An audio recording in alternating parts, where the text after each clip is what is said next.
കർത്താവിൽ പ്രിയ സഹോദരി സഹോദരന്മാരെ, യേശുക്രിസ്തുവിന്റെ പുതിയ നിയമ രക്ഷയുടെ ഉപദേശം എന്ന ഈ യൂട്യൂബ് ചാനലിൽ ഫേസ്ബുക്കിലും തത്സമയമായി ഞങ്ങളെ കണ്ടുകൊണ്ടിരിക്കുന്ന ഞങ്ങളുടെ ബഹുമാന്യ ശ്രോതാക്കൾക്ക്, പ്രേക്ഷകർക്ക് വേഗം വരുന്നവനായ യേശുക്രിസ്തുവിന്റെ നാമത്തിലുള്ള സ്നേഹവന്ദനത്തെ ഇന്ന് രാത്രി ഞങ്ങൾ അറിയിക്കുകയാണ്.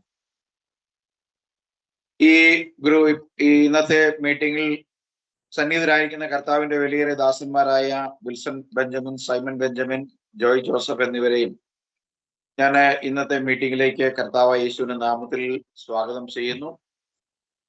ഇന്ന് നമ്മൾ ചിന്തിക്കാൻ പോകുന്ന ഒരു വിഷയം, അസംബ്ലീസ് ഓഫ് ഗോഡ് സഭയുടെ ഒരു ശുശ്രൂഷകനായി വളരെ പ്രശസ്തനായ ഒരു വ്യക്തി ഈ അടുത്ത ദിവസങ്ങളിൽ സോഷ്യൽ മീഡിയയിൽ, യൂട്യൂബിൽ പങ്കുവെച്ച ഒരു വീഡിയോയെ ആസ്പദമാക്കി ആ വീഡിയോയിൽ ഉടനീളം തിരുവെഴുത്തുകൾക്ക് അല്ലെങ്കിൽ അപ്പോസ്തോലിക പാരമ്പര്യങ്ങൾക്ക്, ആദിമസഭയുടെ പ്രവർത്തന രീതികൾക്കൊക്കെ തികച്ചും വ്യത്യസ്തമായ ഒരു ഉപദേശം അദ്ദേഹം സ്ഥാപിച്ചുകൊണ്ട് ജ്ഞാനം തൃത്വനാമത്തിൽ വേണം എന്ന് പറഞ്ഞ ഒരു ടൈറ്റിലോട് കൂടി ഒരു വീഡിയോ ഇതിനകം നിങ്ങളിൽ പലരും കണ്ടു കാണും. ഇന്ന് രാത്രിയിൽ ഞങ്ങൾ തൃത്വനാമത്തിൽ ഒരു സ്നാനം എവിടെയെങ്കിലും ഉണ്ടോ, തൃത്വനാമം എന്ന് പറഞ്ഞാൽ എന്ത് നാമമാണ് എന്നതിനെ സംബന്ധിച്ച് ഒരു റെഫ്യൂട്ടൽ, ഒരു ഖണ്ഡന വീഡിയോ ആണ് ഞങ്ങൾ ചെയ്യുവാൻ ആഗ്രഹിക്കുന്നത്. അദ്ദേഹത്തിന്റെ വീഡിയോയുടെ ദൈർഘ്യം ഏതാണ്ട് 36 മിനിറ്റ് ഉണ്ട്. അതിൽ 1 മിനിറ്റ് എടുത്താൽ അരമണിക്കൂർ ചർച്ച ചെയ്യാൻ മാത്രം ഉള്ളത് കൊണ്ട് ഒരുപക്ഷെ ഈ ഒരു വർഷം മുഴുവൻ അയാളുടെ വീഡിയോ ചർച്ച ചെയ്യേണ്ട വിധത്തിലുള്ള ഭോഷ്ക് അതിനകത്ത് അദ്ദേഹം പ്രചരിപ്പിച്ചിട്ടുണ്ട്. അതുകൊണ്ട് പ്രാരംഭമായി ഞങ്ങള് അദ്ദേഹത്തിന്റെ വീഡിയോയുടെ ഏതാനും ഭാഗങ്ങൾ, ഏറ്റവും വളരെ കുറച്ച് ഭാഗം, ആദ്യത്തെ ഏതാനും മിനിറ്റുകൾ ഓൺ സ്ക്രീനിൽ നിങ്ങൾക്ക് വേണ്ടി ഞങ്ങള് അത് പ്ലേ ചെയ്തതിന് ശേഷം അതുമായി തിരുവെഴുത്തുകൾ, വിശുദ്ധ വേദപുസ്തകം എന്ത് പറയുന്നു എന്ന് നോക്കാം. പ്രാരംഭമായി ഒരു കാര്യം സൂചിപ്പിക്കുന്നത്, ഈ ബാബു ജോർജ് പത്തനാപുരം എന്ന് പറയുന്നയാൾ ഒരു സാധാരണ ഒരു പെന്തക്കോസ്റ്റൽ വിശ്വാസി അല്ല. അയാൾ ഏകദേശം ഒരു 10-40 പുസ്തകങ്ങൾ അദ്ദേഹം എഴുതിയതായിട്ട് ആ വീഡിയോയുടെ ആരംഭത്തിൽ അദ്ദേഹം പുസ്തകങ്ങളുടെ കവർ പേജുകൾ പ്രദർശിപ്പിക്കുന്നുണ്ട്. അപ്പൊ സ്വാഭാവികമായിട്ട് പെന്തക്കോസ്റ്റിലെ ഒരു എഴുത്തുകാരനാണ്, പ്രഭാഷകനാണ്. അങ്ങനെയുള്ള ഒരാൾ ബൈബിളിനും ദൈവസഭയിലും ഒരിക്കലും അനുവർത്തിച്ചിട്ടില്ലാത്ത, അപ്പോസ്തലന്മാര് ഒരു ഉപദേശമായി നൽകാത്ത, തിരുവെഴുത്തിൽ എവിടെയും കാണാത്ത, യേശു കൽപ്പിക്കാത്തതായ കാര്യങ്ങളെ സംബന്ധിച്ച് ബൈബിളിൽ നിന്ന് അദ്ദേഹം പ്രചരിപ്പിക്കുന്ന കാര്യങ്ങളുടെ വാസ്തവം എത്രമാത്രമുണ്ട്, അത് എത്രമാത്രം അവാസ്തവമാണ്, എത്രമാത്രം ഭോഷ്കാണ് എന്നൊക്കെ ജനങ്ങൾ അറിയേണ്ടത് ഒരാവശ്യമാണ്. ജനങ്ങൾ തെറ്റിദ്ധരിക്കപ്പെടുവാനും വഞ്ചിക്കപ്പെടുവാനും ഇടയാകരുത് എന്നുള്ള അതിയായ ആഗ്രഹത്തോടു കൂടിയാണ് ഞങ്ങൾ ഇന്ന് നിങ്ങളുടെ മുമ്പിലേക്ക് കൊണ്ടുവരുന്നതും അതിനാസ്പദമായ ഈ വിശകലനങ്ങൾ, ഈ വിശദമായ ഇതിന്റെ റെഫ്യൂട്ടൽ, ഇതിന്റെ ഖണ്ഡനം നടത്തുവാൻ ആഗ്രഹിക്കുന്നു. അതുകൊണ്ട് വീഡിയോ നിങ്ങളുടെ മുമ്പിൽ പ്രദർശിപ്പിക്കുകയാണ്. അതിനുശേഷം ആ വീഡിയോ ആസ്പദമാക്കി തുടർന്നുള്ള ചർച്ചകൾക്കായിട്ട് ഞങ്ങൾ സമയങ്ങൾ വേർതിരിക്കുന്നു. നിങ്ങളെല്ലാവരും ഇതിന്റെ അവസാനം വരെ കണ്ട് നിങ്ങളുടെ കമന്റ് രേഖപ്പെടുത്തുകയും നിങ്ങൾക്ക് അഭിപ്രായങ്ങൾ രേഖപ്പെടുത്തുകയും വിരുദ്ധ അഭിപ്രായമുണ്ടെങ്കിൽ അത് ഏറ്റവും മര്യാദയുള്ള ഭാഷയിൽ എഴുതി നമുക്ക് അന്യോന്യം അത് കാര്യത്തിലുള്ള ക്ലാരിറ്റി വരുത്തുകയും ചെയ്യാൻ വേണ്ടി താല്പര്യമുണ്ട്. നിങ്ങളെ എല്ലാവരെയും കർത്താവ് അനുഗ്രഹിക്കട്ടെ. Price the Lord.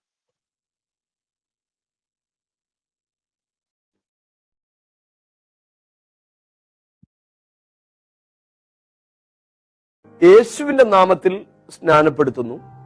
വേറെ ചിലർ യേശുക്രിസ്തു കൽപ്പിച്ച പിതാവിന്റെയും പുത്രന്റെയും പരിശുദ്ധാത്മാവിന്റെയും നാമത്തിൽ സ്നാനപ്പെടുത്തുന്നു. യേശുവിന്റെ നാമത്തിൽ സ്നാനപ്പെടുത്തണം എന്ന് ശഠിക്കുന്നവർ അപ്പോസ്തല പ്രവൃത്തികളുടെ പുസ്തകത്തിലെ 2 വാക്യങ്ങളാണ് എടുത്തു കാണിക്കുന്നത്. അപ്പോസ്തല പ്രവൃത്തികളുടെ പുസ്തകത്തിൽ 2 ഇടത്ത് മാത്രമേ യേശുവിന്റെ നാമത്തിൽ സ്നാനപ്പെടുത്തണം എന്ന് പറഞ്ഞിട്ടുള്ളൂ. ത്രിത്വനാമത്തിൽ സ്നാനപ്പെടുത്തണം എന്ന് പറയുന്നവർ അപ്പോസ്തലന്മാർ എന്ത് ചെയ്തു എന്നുള്ളതല്ല, യേശുക്രിസ്തു എന്ത് പഠിപ്പിച്ചു എന്നുള്ളതാണ് നാം മുഖവിലക്കെടുക്കേണ്ടത് എന്ന് വാദിക്കുകയാണ്. ഈ തർക്കവാദങ്ങൾക്ക് വേദപുസ്തകത്തിന്റെ പിൻബലമുണ്ടോ എന്നതാണ് നാം ഇന്ന് ചിന്തിക്കുന്നത്. ചില അടിസ്ഥാനപരമായ കാര്യങ്ങൾ ഇവിടെ നാം മനസ്സിലാക്കണം. യേശുവിന്റെ നാമത്തിൽ സ്നാനപ്പെട്ടവർ യാഥാസ്ഥിതിക ക്രിസ്തീയ അനുഭവങ്ങളിലേക്ക് വരുമ്പോൾ അവരെ പിതാവിന്റെയും പുത്രന്റെയും പരിശുദ്ധാത്മാവിന്റെയും നാമത്തിൽ സ്നാനം കഴിപ്പിക്കുന്നു. നേരെ തിരിച്ചുമുണ്ട്. പിതാവിന്റെയും പുത്രന്റെയും പരിശുദ്ധാത്മാവിന്റെയും നാമത്തിൽ സ്നാനപ്പെട്ടവരെ യേശുവിൻ നാമക്കാർ പിന്നെയും അവരെ സ്നാനപ്പെടുത്തുന്നു, യേശുവിന്റെ നാമത്തിൽ സ്നാനപ്പെടുത്തുന്നു.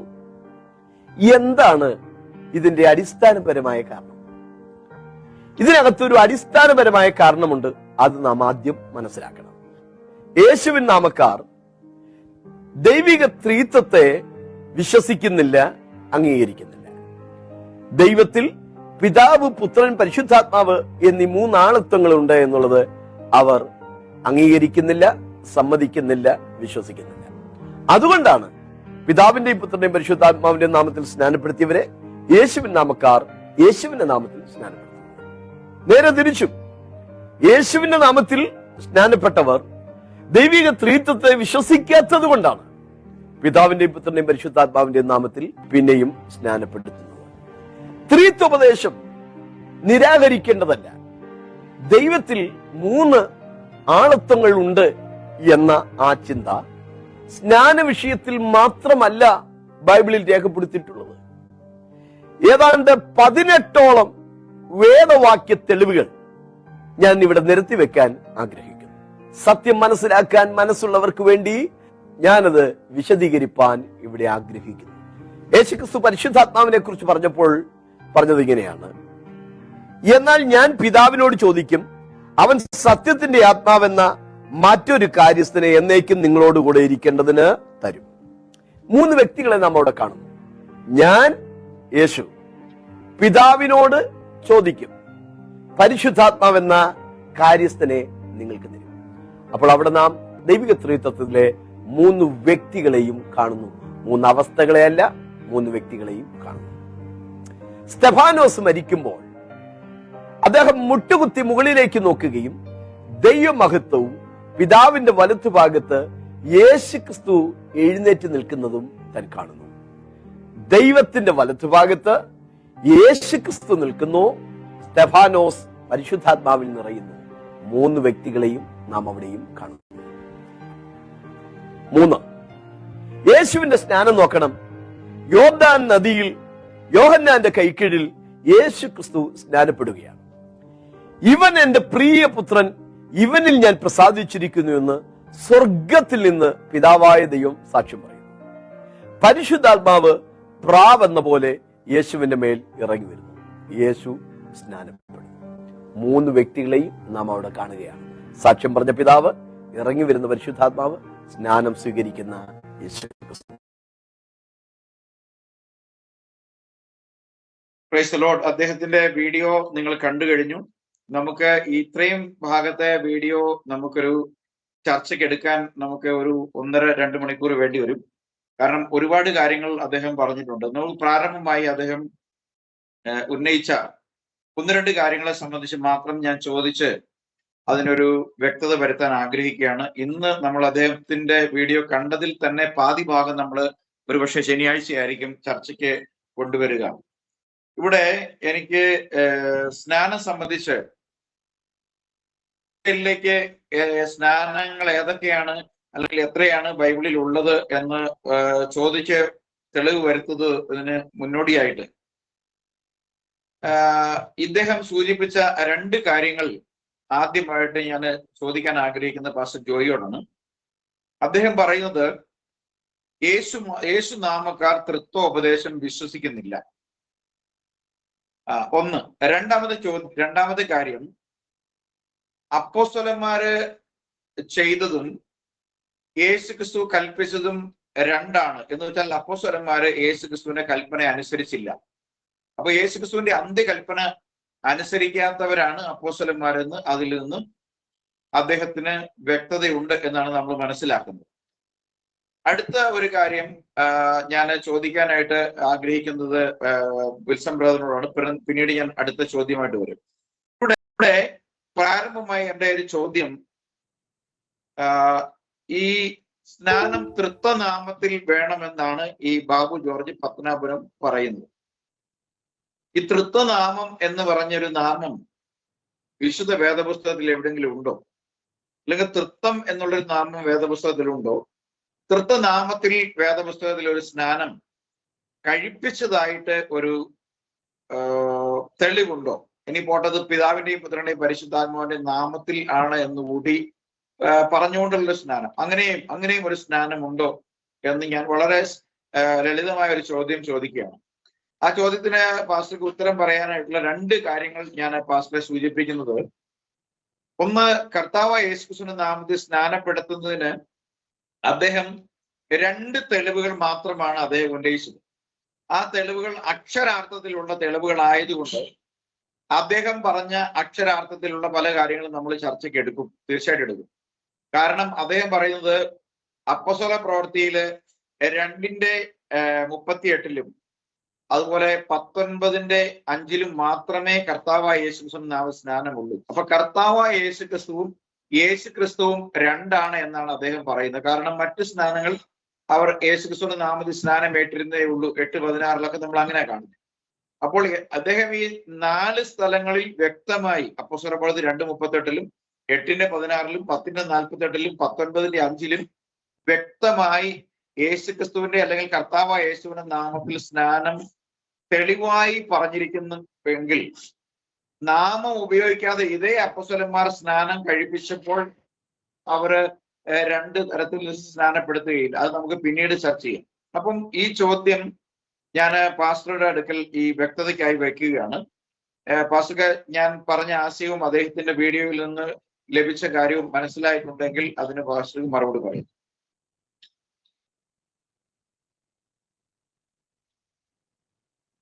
കർത്താവിന്റെ വിശുദ്ധ നാമം വാഴ്ത്തപ്പെടുമാറാകട്ടെ. പ്രത്യേകിച്ച് JCNDST എന്ന ഗ്രൂപ്പിലൂടെ ഞങ്ങളെ ശ്രമിച്ചുകൊണ്ടിരിക്കുന്ന എല്ലാ മാന്യ സ്നേഹിതരെയും സത്യവചനത്താൽ നിങ്ങൾക്ക് ദൈവ പരിജ്ഞാനം ലഭിക്കട്ടെ എന്ന് പ്രാർത്ഥിക്കുന്നു. കർത്താവിന്റെ ദാസൻ ജോസ് മറീസ് പാഷ പറഞ്ഞതുപോലെ ഇവിടെ പത്തനാപുരം പാസ്റ്റർ ബാബു ജോർജ് പറഞ്ഞ വാക്കുകള് ഇതിന്റെ ഹെഡിങ്ങിൽ കൊടുത്തിരിക്കുന്നത് പോലെ തന്നെ ഫോഷ്കാണ്. അദ്ദേഹത്തിന് ഫോഷ്കിന്റെ ആത്മാവ് ഭരിക്കുന്നു എന്നുള്ളതിൽ യാതൊരുവിധ സംശയവുമില്ല. അതുപോലെ തന്നെ ജോസ് മറീസ് പാസ്റ്റർ സൂചിപ്പിച്ചു, ഇത് ഒറ്റ വാക്കിൽ പറഞ്ഞു മറുപടി കൊടുക്കേണ്ടതല്ല, ഇത് വ്യക്തമായിട്ട് വിശദീകരിച്ച് മറുപടി കൊടുക്കേണ്ടതാണ്. ഒന്നാമത് അദ്ദേഹം പറഞ്ഞത് തൃത്വനാമത്തിൽ യേശുക്രിസ്തുവിന്റെ നാമക്കാർ വിശ്വസിക്കുന്നില്ല. യേശുക്രിസ്തുവിന്റെ നാമക്കാര് വിശുദ്ധ ബൈബിളിൽ ഉള്ളത് മാത്രമേ വിശ്വസിക്കുന്നുള്ളൂ. AD 325 ഒരു വ്യാജൻ ക്രിസ്തുദീനോസ് എന്ന് പറയുന്ന ഒരു വ്യാജനാൽ ക്രിസ്ത്യാനികൾക്ക് അടിച്ചേൽപ്പിച്ചു കൊടുത്ത തൃത്വോപദേശം ഞങ്ങൾ വിശ്വസിക്കുന്നില്ല. 2, അദ്ദേഹം പറഞ്ഞ വാക്ക് അപ്പോസ്തല പ്രവൃത്തിയിൽ യേശുക്രിസ്തുവിന്റെ നാമത്തിൽ സ്നാനം പെടുത്തിയ 2 തെളിവ് മാത്രമേ ഉള്ളൂ എന്നാണ്. അതും അദ്ദേഹത്തിലൂടെ നടത്തിയ മറ്റൊരു ഫോഷ്ക്ക്. കാരണം തൃത്വം എന്നുള്ളത് ഫോഷ്ക്കാണ്. ഇത് തത്വജ്ഞാനവും വെറും വഞ്ചനയുമാണ്. തത്വജ്ഞാനവും വെറും വഞ്ചനയും കൊണ്ട് ആരും നിങ്ങളെ തകർത്ത് കളയരുത് എന്ന് ബൈബിളിലുണ്ട്. അപ്പോൾ രണ്ടാമത്തെ ഫോഷ്ക്ക് അദ്ദേഹം പറയുന്നത് അപ്പോസ്തല പ്രവൃത്തിയിൽ യേശുക്രിസ്തുവിന്റെ നാമത്തിൽ സ്നാനപ്പെടുത്തിയ 2 തെളിവുകൾ മാത്രമേ ഉള്ളൂ. വിശുദ്ധ ബൈബിൾ അപ്പോസ്തല പ്രവൃത്തി 2-ാം അധ്യായം 38-ാം വാക്യത്തിൽ നമ്മൾ വായിക്കുമ്പോൾ അവിടെ 3000 പേര് അഥവാ ആദിമ ക്രൈസ്തവ സമൂഹം സ്നാനമേറ്റത് കർത്താവായ യേശുക്രിസ്തുവിന്റെ നാമത്തിലാണ് എന്ന് വ്യക്തമായി അവിടെ കാണുവാൻ കഴിയുന്നുണ്ട്. ഇത് കർത്താവായ യേശുക്രിസ്തുവിന്റെ കൽപ്പനയെ സ്വീകരിച്ച് അവര് കടന്നു വന്ന് ചെയ്തതാണ്. യേശു കൽപ്പിച്ച ഉടൻ തന്നെ അവർ സ്നാനപ്പെടുത്തിയില്ല. നിങ്ങൾ യെരൂശലേമിൽ നിന്ന് വാങ്ങിപ്പോകരുത്, എന്നോട് കേട്ട പിതാവിന്റെ വാഗ്ദത്തത്തിനായി നിങ്ങൾ അവിടെ കാത്തിരിക്കണമെന്ന് പറഞ്ഞു. എന്നോട് കേട്ട പിതാവിന്റെ വാഗ്ദത്തം എന്ന് പറഞ്ഞാൽ എന്നിൽ നിന്നും കേട്ട പിതാവിന്റെ വാഗ്ദത്തം എന്നാണ് അതിന്റെ അർത്ഥം. അപ്പൊ പിതാവിന്റെ വാഗ്ദത്തം കേട്ടത് ആരിൽ നിന്നാണ്? യേശുവിൽ നിന്ന്. അത് വിശദീകരിക്കുന്നില്ല. അത് എന്താണ് പിതാവിന്റെ വാഗ്ദത്തം യേശുവിൽ നിന്ന് കേൾക്കാൻ കാരണം എന്നൊന്നും ഇവിടെ വിശദീകരിക്കുന്നില്ല. എങ്കിലും പരിശുദ്ധാത്മാവ് കിട്ടിക്കഴിഞ്ഞപ്പോൾ അവർക്ക് കർത്താവ് പറഞ്ഞ കാര്യങ്ങൾ ബോധ്യമായി. പിതാവിന്റെയും പുത്രന്റെയും പരിശുദ്ധാത്മാവിന്റെ നാമം ഏതെന്ന് അവർക്ക് ബോധ്യമായി.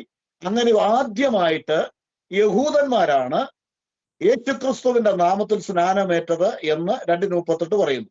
നിങ്ങൾ മാനസാന്തരപ്പെട്ട് നിങ്ങളുടെ പാപങ്ങളുടെ മോചനത്തിനായി ഓരോരുത്തർ യേശുക്രിസ്തുവിന്റെ നാമത്തിൽ സ്നാനമേൽക്കണം. രണ്ടാമത് അവർ 3000 പേരൊന്ന് സ്നാനപ്പെട്ടതായിട്ട് കാണുന്നു.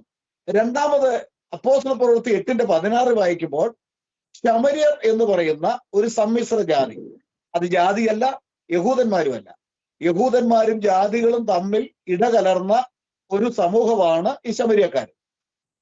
അവരെങ്ങനെ സ്നാനപ്പെട്ടു? അപ്പോസ്തല പ്രവൃത്തി 8:16 വായിക്കുന്നത് അവർ കർത്താവായ യേശുക്രിസ്തുവിന്റെ നാമത്തിൽ സ്നാനമേറ്റിരുന്നു എന്ന് അവിടെ വ്യക്തമായിട്ട് കാണുന്നു.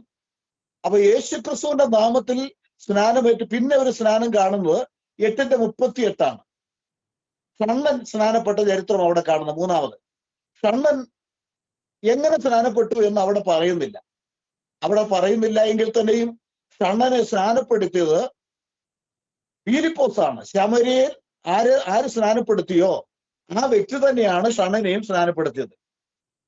ഷണ്ണൻ സ്നാനപ്പെട്ടത് കർത്താവായ യേശുക്രിസ്തുവിന്റെ നാമത്തിലാണെന്ന് വ്യക്തമായി ബൈബിളിന്റെ വെളിച്ചത്തിൽ ഉറപ്പിച്ചു പറയുവാനായിട്ട് കഴിയും. ഫിലിപ്പോസിനെ കുറിച്ച് നമുക്ക് മനസ്സിലാക്കുവാൻ കഴിയുന്നത്, ഫിലിപ്പോസ് എന്ന് പറയുന്നത് കർത്താവായ യേശുക്രിസ്തുവിന്റെ നാമത്തിലുള്ളവനായിരുന്നുവെന്ന് വിശുദ്ധ ബൈബിൾ അത് 8:12 പറയുന്നുണ്ട്. എന്നാൽ ദൈവരാജ്യത്തെയും യേശുക്രിസ്തുവിന്റെ നാമത്തെയും കുറിച്ചുള്ള സുവിശേഷം അറിയിക്കുന്ന ഫിലിപ്പോസിനെ അവർ വിശ്വസിച്ചപ്പോൾ പുരുഷന്മാരും സ്ത്രീകളും സ്നാനമേറ്റു. അപ്പോൾ ഷണ്ണൻ സ്നാനപ്പെട്ടതും യേശുക്രിസ്തുവിന്റെ നാമത്തിലാണ്. കാരണം ഒരു യേശുനാമക്കാരനാണ് ഷണ്ണനെ സ്നാനപ്പെടുത്തിയത്. അല്ലെങ്കിൽ ശമര്യൻ സ്നാനപ്പെടുത്തിയ യേശുവിന്റെ നാമത്തിൽ ശമര്യക്കാരെ സ്നാനപ്പെടുത്തിയ അതേ വ്യക്തി മറ്റൊരു വ്യക്തിയെ വേറൊരു വിധത്തിൽ സ്നാനപ്പെടുത്തുകയില്ല. കാരണം അപ്പോസ്തലന്മാര് അവസരവാദികളല്ലായിരുന്നു. ഇവിടെ തൃത്വത്തിലും അമേരിക്കയിൽ ചെന്ന് രഹസ്യമായ യേശുവിന്റെ നാമത്തിലും സ്നാനപ്പെടുത്തുന്നവരല്ല അപ്പോസ്തലന്മാര് എന്ന് വ്യക്തമായി വിശുദ്ധ ബൈബിൾ. ഞങ്ങൾ പറയുന്ന വാക്കുകൾ ഉവയൊന്നും ഇല്ല എന്നുമായിട്ട് ഞങ്ങൾ വചനത്തിൽ കൂട്ടിച്ചേർക്കുന്നവരല്ല എന്ന് പറഞ്ഞിട്ടുണ്ട് ബൈബിളിൽ. വീണ്ടും അപ്പോസ്തല പ്രവൃത്തി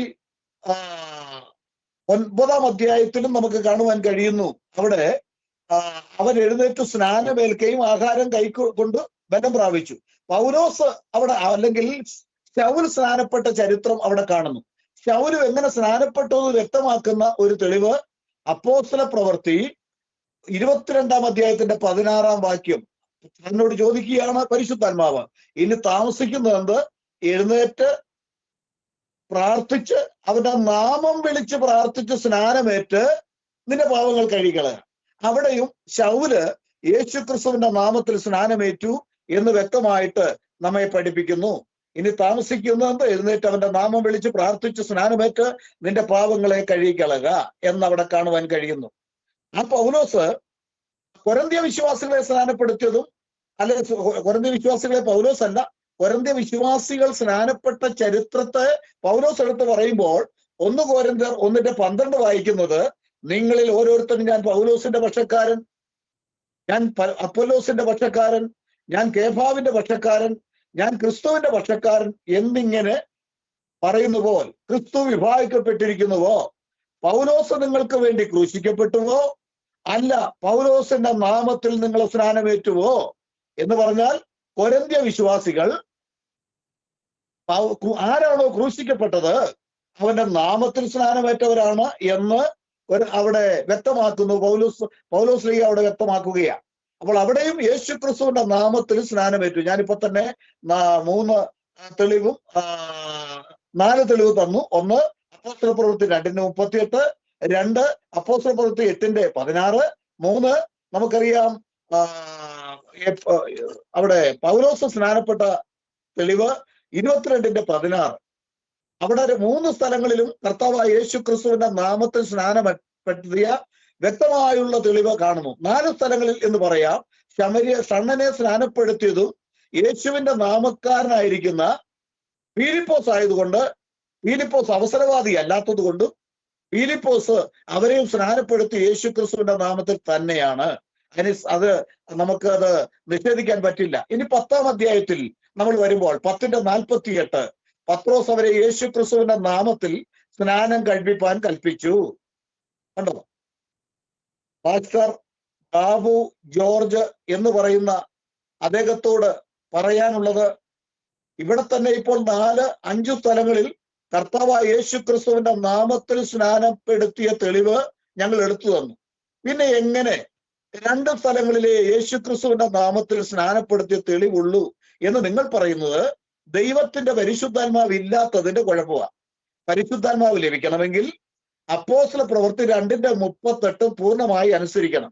ഒന്ന്, നിങ്ങൾ മാനസാന്തരപ്പെട്ട് നിങ്ങളുടെ പാപങ്ങളുടെ മോചനത്തിനായി യേശുക്രിസ്തുവിന്റെ നാമത്തിൽ സ്നാനമേൽപ്പിൻ, എന്നാൽ പരിശുദ്ധാത്മാവ് എന്ന ദാനം ലഭിക്കും. അതുകൊണ്ട് ബാബു ജോർജ്, കർത്താവ് വരുവാൻ അടുത്തു, എത്രയും വേഗം നിങ്ങൾ യേശുവിന്റെ നാമത്തെ നിഷേധിക്കാതെ, പോഷ്ക്ക് പറഞ്ഞു നടക്കാതെ കർത്താവായ യേശുക്രിസ്തുവിന്റെ നാമത്തിൽ സ്നാനം ഏൽക്കണം എന്നുള്ള ഒരു മുന്നറിയിപ്പ് തരികയാണ്. അപ്പോൾ ഇവിടെ 5 സ്ഥലങ്ങളിൽ യേശുക്രിസ്തുവിന്റെ നാമത്തിൽ സ്നാനമേറ്റ തെളിവ് ഇവിടെ എടുത്തു വരുവാൻ ഇടയായി തീർന്നു. ദൈവത്തിന് സ്തോത്രം. അങ്ങനെ ബൈബിൾ പരിശോധിക്കുമ്പോൾ ഏതാണ്ട് യേശുക്രിസ്തുവിന്റെ നാമത്തിൽ സ്നാനമേറ്റ ധാരാളം തെളിവ്. എഫെസോസിലെ വിശ്വാസികൾ യേശുക്രിസ്തുവിന്റെ നാമത്തിൽ സ്നാനമേറ്റ തെളിവ് 19-ാം അധ്യായത്തിന്റെ 1 മുതൽ 5 വരെ വായിക്കുമ്പോൾ, അപ്പൊല്ലോസ് കൊരിന്തിൽ ഇരിക്കുമ്പോൾ പൗലോസ് ഉൾപ്രദേശങ്ങളിലൂടെ സഞ്ചരിച്ച് ചില ശിഷ്യന്മാരെ കണ്ടു. നിങ്ങൾ വിശ്വസിച്ചിട്ട് പരിശുദ്ധാത്മാവ് പ്രാപിച്ചു പോയെന്ന് ചോദിച്ചപ്പോൾ, പരിശുദ്ധാത്മാവ് ഉണ്ടെന്ന് പോലും ഞങ്ങൾ കേട്ടിട്ടില്ല, നിങ്ങളുടെ സ്നാനം ഏതായിരുന്നു എന്ന് പറഞ്ഞപ്പോൾ അവർ യോഹന്നാന്റെ സ്നാനം മാനസാന്തര സ്നാനമാണ്, അവർ കർത്താവായ യേശു ക്രിസ്തുവിന്റെ നാമത്തിൽ സ്നാനമേറ്റു എന്ന് വ്യക്തമായി കാണുന്നു. അപ്പോൾ എത്ര സ്ഥലങ്ങളിൽ കണ്ടു? പല സ്ഥലങ്ങളിൽ. യേശു 2 സ്ഥലങ്ങളിലല്ല പാസ്റ്റർ ബാബു ജോർജ്, നിങ്ങളിൽ ഭരിക്കുന്ന ആത്മാവേതാണെന്ന് ഈ അന്ത്യനാളിലെങ്കിലും നിങ്ങൾ പരിശോധിച്ച്, നിങ്ങൾ 100 പുസ്തകം എഴുതിയിട്ട് കാര്യമില്ല, ബൈബിൾ പഠിക്കേണ്ട വിധത്തിൽ പഠിച്ച് പരിശുദ്ധാത്മാവ് പ്രാപിച്ച് വിശുദ്ധ ജീവിതം നയിച്ച് ദൈവത്തിന്റെ വചനം പഠിപ്പിക്കേണ്ട വിധത്തിൽ പഠിപ്പിച്ചാൽ നിങ്ങൾ ലജ്ജിക്കേണ്ടി വരികയില്ല. സത്യവചനത്തെ യഥാർത്ഥമായി വിഭജിച്ചുകൊണ്ട്, യഥാർത്ഥമായി പ്രസംഗിച്ചുകൊണ്ട് ലജ്ജിപ്പാൻ സംഗതിയില്ലാത്ത വേലക്കാരനായിട്ട് നിൽക്കാൻ നിങ്ങൾ ശ്രമിക്കണം എന്ന് ഞങ്ങൾ ഒരു മുന്നറിയിപ്പ് തരികയാണ്. അല്ലെങ്കിൽ ഈ പോഷ്ക്ക് വിളമ്പിക്കൊണ്ടിരിക്കും എന്നുള്ള കാര്യത്തിൽ സംശയമൊന്നുമില്ല. ദൈവത്തിന് സ്തോത്രം. അപ്പൊ സ്നാനപ്പെട്ട തെളിവുകൾ അങ്ങനെ അനവധി കാര്യങ്ങൾ ബൈബിളിലുണ്ട്. അപ്പോസ്തല പ്രവൃത്തി 16:33 നമ്മൾ വായിക്കുമ്പോൾ കാരാഗ്രഹ പ്രമാണിയും കുടുംബവും സ്നാനമേറ്റതായിട്ട് കാണുന്നു. അതുപോലെ തന്നെ റോമാലേഖനം 6-ാം അധ്യായത്തിന്റെ 3 മുതൽ വായിക്കുമ്പോൾ ക്രിസ്തുവിനോട് ചേരുവാൻ സ്നാനമേറ്റിരിക്കുന്ന നാം എല്ലാവരും അവന്റെ മരണത്തിൽ പങ്കാളികളാകുവാൻ സ്നാനമേറ്റിരിക്കുന്നു. അവിടെയും റോമാ വിശ്വാസികളും കർത്താവായ യേശു ക്രിസ്തുവിന്റെ നാമത്തിൽ തന്നെയാണ് സ്നാനമേറ്റതെന്ന് അവിടെ കാണുവാൻ കഴിയുന്നു. ഗലാത്യ വിശ്വാസികൾ കർത്താവായ യേശു ക്രിസ്തുവിന്റെ നാമത്തിൽ സ്നാനമേറ്റു. ഈ ക്രിസ്തുവിനോട് ചേരുവാൻ സ്നാനമേറ്റിരിക്കുന്ന നിങ്ങളെല്ലാവരും ക്രിസ്തുവിനെ ധരിച്ചിരിക്കുന്നു എന്ന് കാണുവാൻ കഴിയുന്നു. ദൈവത്തിന് സ്തോത്രം. അങ്ങനെ നമ്മൾ ബൈബിളിൽ വായിക്കുമ്പോൾ സ്നാനം ഈ ബാബു ജോർജ് പാസ്റ്റർ പറയുന്ന വിധത്തിൽ തൃത്വത്തിൽ ഒരു സ്നാനം നടന്ന ഒരു തെളിവ് ബൈബിളിലൂടെയോ അല്ലെങ്കിൽ അപ്പോസ്തലന്മാർ നടത്തിയ ഒരു തെളിവ് എടുത്തു തരാൻ യാതൊരുവിധ ധൈര്യവും ഉണ്ടായിരിക്കുകയില്ല. ഇവിടെ 2 സ്ഥലത്തെങ്കിലും യേശുക്രിസ്തുവിന്റെ നാമത്തിൽ ഉണ്ടെന്ന് സമ്മതിച്ചത് ആ ഫോഷ്കിന് പൂർണ്ണമായിട്ട് ഫോഷ്ക്ക് പറയാൻ കഴിയാത്തതുകൊണ്ടായിരിക്കാം.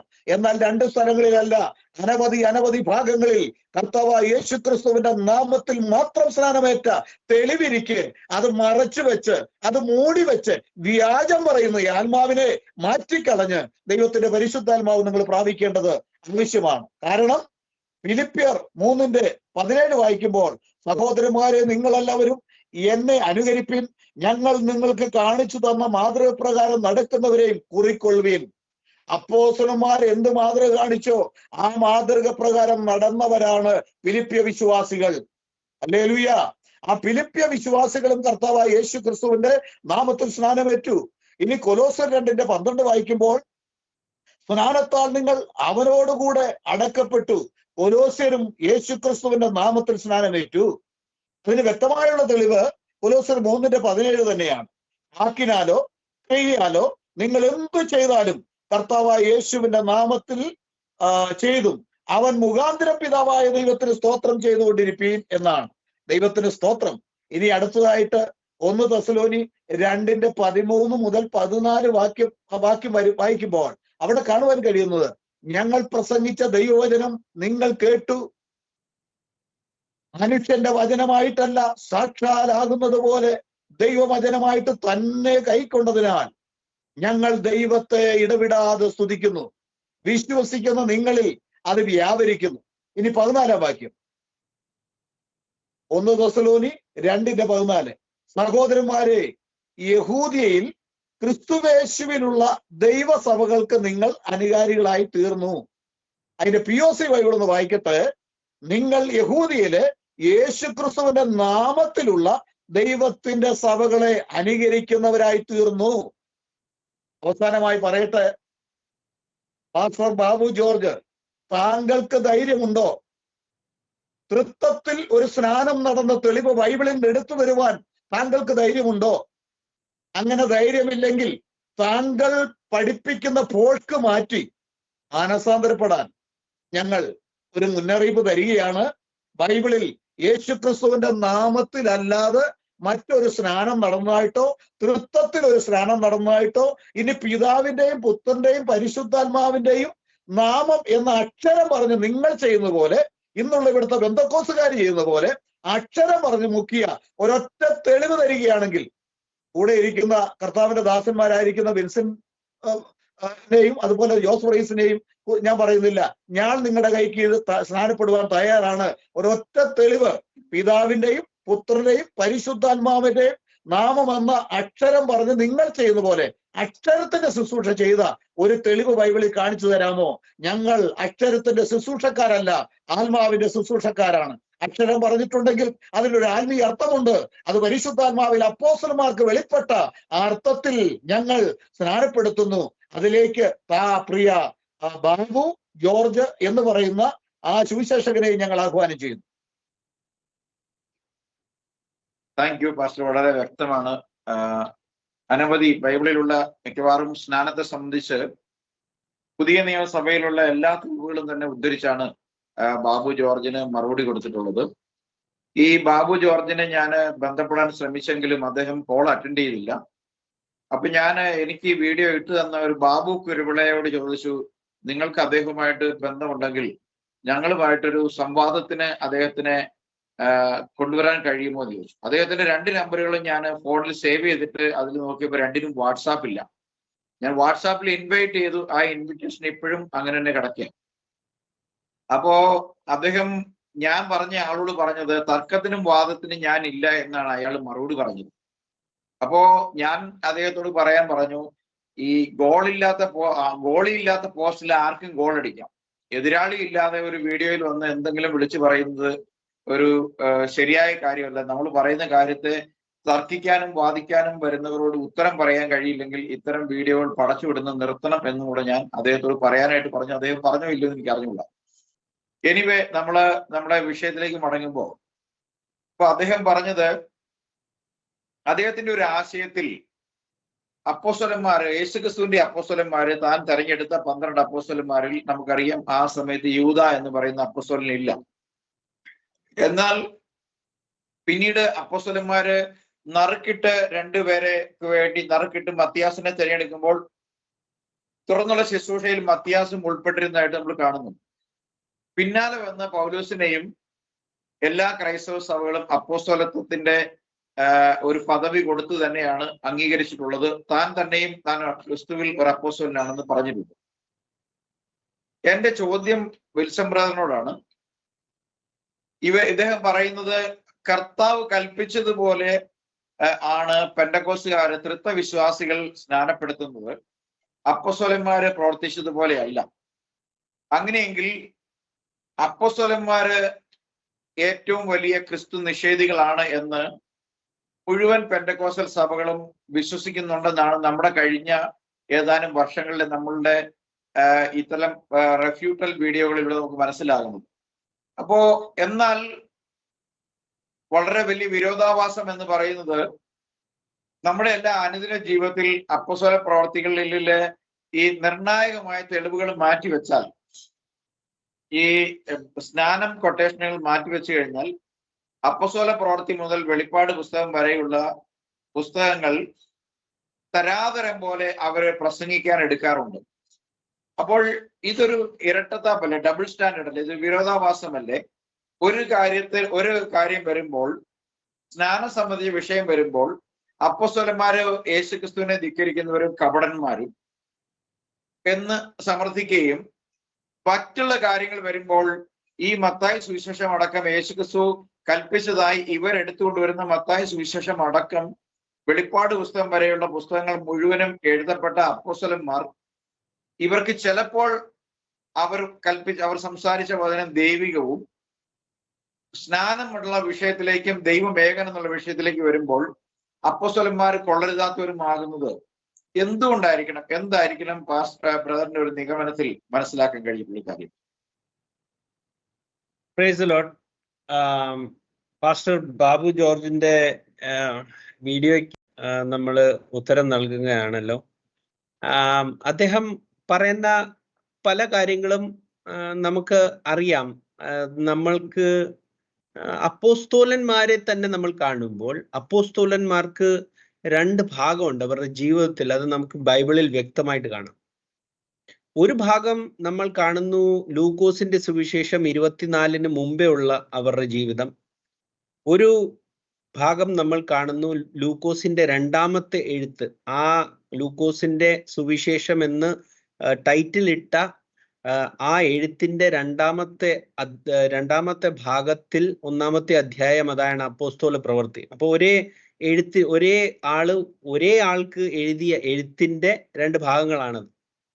അപ്പൊ ഈ രണ്ട് ഭാഗങ്ങളെ വേർതിരിക്കുന്നത് അപ്പോസ്തല പ്രവൃത്തി 1-ാമത്തെ അധ്യായം, ലൂക്കോസിന്റെ 24-ാമത്തെ അധ്യായം, അതിന് മുൻപുള്ള അപ്പോസ്തോലന്മാർ, അതിന് പിന്നെ അവരിൽ വന്ന വ്യത്യാസം തമ്മിലാണ്. അപ്പോൾ കർത്താവായ യേശു ക്രിസ്തു ഇതിനെക്കുറിച്ച് എന്ത് പറയുന്നു? അവര് പറയുന്നുണ്ട്, നീ എപ്പോഴും ഞങ്ങളോട് ഉപമകളെ സംസാരിക്കുന്നു, പക്ഷെ ഉപമകൾ ഞങ്ങൾക്ക് മനസ്സിലാവുന്നില്ല. നീ എപ്പോഴും ഉപമകളിൽ സംസാരിക്കുന്നു. എന്തുകൊണ്ടാണ് ഉപമകളിൽ സംസാരിക്കുന്നത്? അത് നിങ്ങൾക്ക് പരിശുദ്ധാത്മാവ് വരുമ്പോൾ, സകല സത്യത്തിന്റെ ആത്മാവ് നിങ്ങളിൽ വരുമ്പോൾ സകല സത്യത്തിലേക്ക് വഴി നടത്തും, അന്ന് നിങ്ങളെ ഓർമ്മിപ്പിക്കുകയും ചെയ്യും. അപ്പോൾ ഈ ഒരു വാഗ്ദത്തം അവർക്കുള്ളതാണ്. അന്ന് കർത്താവ് പറയുന്നത് അവർ എഴുതാനും അത് അവർ ഓർക്കാനും കാരണം എന്തുകൊണ്ടാണ്? പരിശുദ്ധാത്മാവ് അവരിൽ വന്നതുകൊണ്ടാണ് അവർക്ക് അത് എഴുതാനും അത് പറയുവാനും അതിൻ്റെ അർത്ഥങ്ങൾ അവർക്ക് ഗ്രഹിപ്പാനും ഒക്കെ എല്ലാം സാധിക്കുന്നത്. അപ്പോൾ അതുകൊണ്ടാണ് പറയുന്നത്, അതിനു മുൻപേ അവരോട് പറയുന്നത്, അയ്യോ ബുദ്ധിഹീനരെ, മന്ദബുദ്ധികളെ, പ്രവാചകന്മാർ പറഞ്ഞത് സകലതും വിശ്വസിക്കാത്ത മന്ദബുദ്ധികളെ.